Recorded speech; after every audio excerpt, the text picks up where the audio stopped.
Maganda po yan, napakaliwalas ng lugar dahil ito po ay napaligiran ng dito sa gawing kaliwa po ay ilog at dito naman sa gawing kanan ay mga palaisdaan, mga ispan dito sa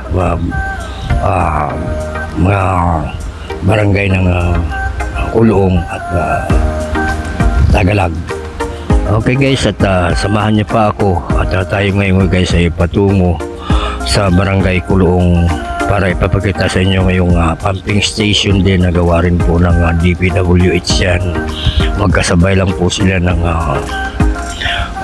Wawang Pulo at sa katunayan guys, tayo ay nagiging safety officer din dito sa may Wawang Pulo ng paggagawa nito mula 2015 hanggang